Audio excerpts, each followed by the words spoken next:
My name is Aslam. I am 78 years old. Once, I was a successful businessman in Lahore. I had everything: wealth, a big house, cars, respect, and a loving family.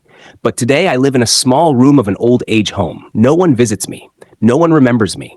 And the person who put me here was my own grandson. His name is Daniel. He was just 8 years old when my son and daughter-in-law died in a car accident. I raised him like my own child. I gave him love, care, the best education, and everything money could buy.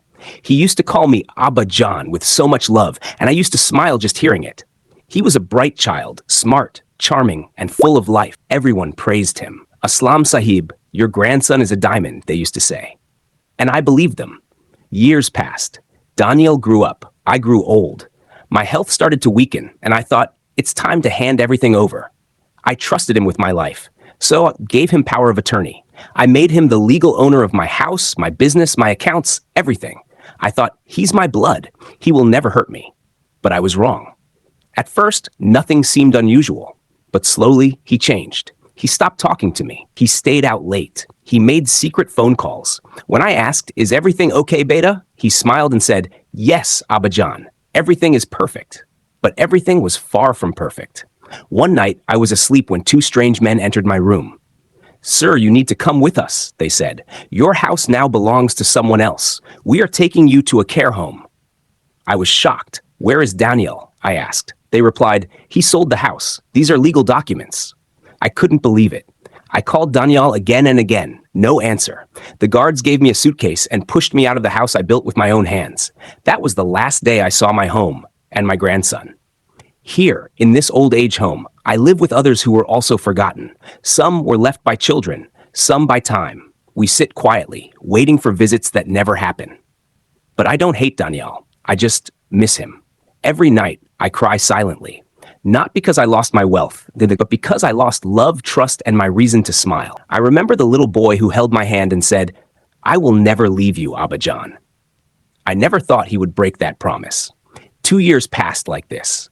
Then, one December morning, something unexpected happened. A young volunteer came running and said, Mr. Aslam, someone is here to see you. I was surprised. Who would come for me? He smiled and said, go see for yourself. When I reached the entrance, my feet froze. It was Daniel. He looked nothing like before. His face was tired, his eyes full of guilt, his clothes simple and old. He walked toward me slowly and whispered, Abbajan.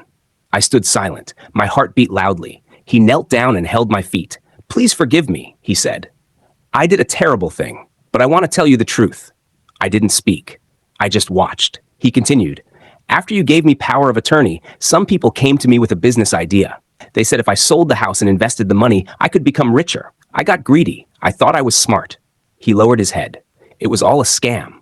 I lost everything. The money, the business, the house. I was too ashamed to face you. I ran away. But every day, your face came to me. In my dreams, in my guilt. I couldn't live like that anymore, he cried. I don't expect your love. I don't even deserve forgiveness. But I wanted to say sorry before it's too late. My eyes filled with tears. You took away my trust, my peace, my dignity, I said softly.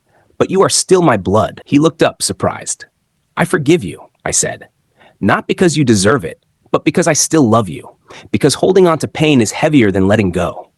He hugged me tightly, crying like a child again. From that day, Daniel came every day. He brought food, washed my clothes, and took care of me. He also started helping other elders here. Slowly, people began to smile again. I didn't get back my house or money, but I got something more valuable, my grandson, my peace, and my faith in love. Now, I sit near the window every morning, watching the sunlight. Not in pain, but with hope, because even after betrayal, love can still find its way back.